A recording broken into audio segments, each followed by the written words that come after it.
5 is finally here. Well, sort of. I was able to get hands-on with an early preview build of the game, but my first impressions of FC25 weren't the best. After going solo for the first time with EA FC 24, EA Sports is ready to launch their next installment of the EA Sports FC series, EA FC 25. Players were desperate to see big gameplay updates in FC 24 after what seemed the same game year on year, and changes were made. Hypermotion V was introduced, and so were playstyles. EA has now announced that for FC 25, another pillar of its gameplay innovation is going to be introduced, called FC IQ. FC IQ has seen tactics completely overhauled in FC 25, with the publisher saying it's going to shake up the meta. Did the new FC IQ really make a difference to tactics in gameplay, and does the new Rush game mode really improve the game? In the early preview build of FC 25, I was given access to two game modes, Kickoff and Rush Kickoff. In Kickoff, the new FC IQ tactics seem the biggest change, and I can confidently say that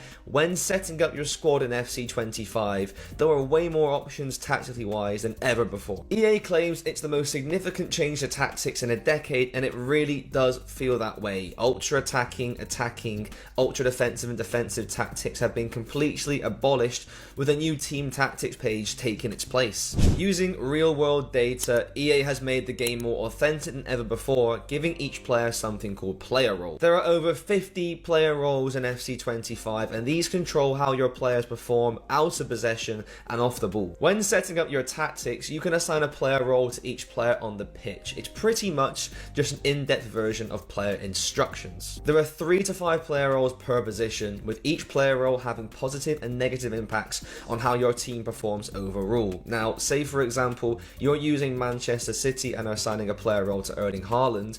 You can choose if he's a target forward, advanced forward, a false 9, or a poacher. Now, Haaland plays best in game when you assign the advanced forward role to him. 2 little plus symbols come up next to his name, and that tells you he's familiar with the role. But because Manchester City and Pep Guardiola's base tactic is tiki-taka, and they play with a false 9, Haaland doesn't suit that system, so he won't perform as well in game. With the tactics not matching, you can change the tactics yourselves, or you can change Haaland's for the overall good of the team. Interestingly, EA's actually removed the centre forward, right wing back and left wing back positions in FC 25, with these positions now becoming player roles instead. When assigning player roles, a graphic called the activity map would appear on screen. This graphic appears to show you whereabout on the pitch your player will play based on the assigned player role. So for example, if you're choosing a player role for your right back and have him as a regular right back, loads of little green cubes will appear on the right hand side showing that's where he'll mainly play. But if you apply the false back player role to your right back, loads of the green cubes will move from the right hand side to the centre of the pitch where he'll play more as a deep lying midfielder. The graphic's quite similar to what we're used to in Football Manager, where the little green cubes appear showing whereabouts on the pitch he plays the best and where he plays the most. So if there's loads of green cubes down the right, that means in game your right back will play mainly down that right side. But if you have him as a false back and he's playing in the middle, he should rarely drift out to that right hand side. When getting hands on with this game for the first time, I was really excited to try out player roles. It's something that I think should have been added for a long time, so it really was like a tactician's dream.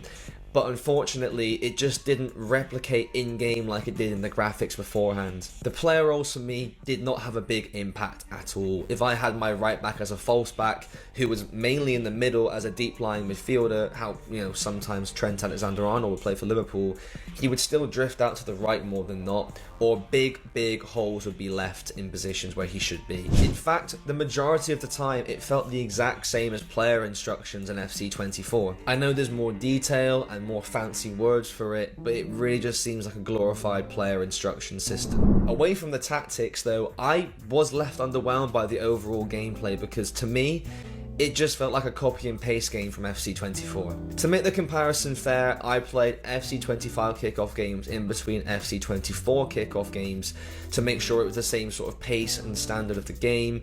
and it genuinely felt identical. There were a few differences that were visible, passing being the main one. Passing playstyles felt extremely overpowered, they really felt like the meta, but again, this is an early build of the game, so that can change before the full release. First time passes also felt quite difficult to complete, especially if, for example, you're trying to pass the ball when you're not facing the direction you're aiming in. More than likely, that pass will bobble left or right and it'll be incomplete. Because of the first time passes rarely working, I find myself slowing down my play, taking care of possession to make sure I don't lose the ball, and I think as an overall game it was slower, but I didn't hate it. It was still enjoyable, but it just felt extremely similar to FC24. And do you know what? It is really frustrating because I wanted to see some more changes than this. I know it's still using the Hypermotion V technology, so it will be similar, but it felt like a carbon copy, and I can't get my head around it. Sprinting was also extremely sensitive, especially when defending. If I was sprinting towards my own goal and the winger cuts inside, more than likely I kept on going or my turning circle was really slow.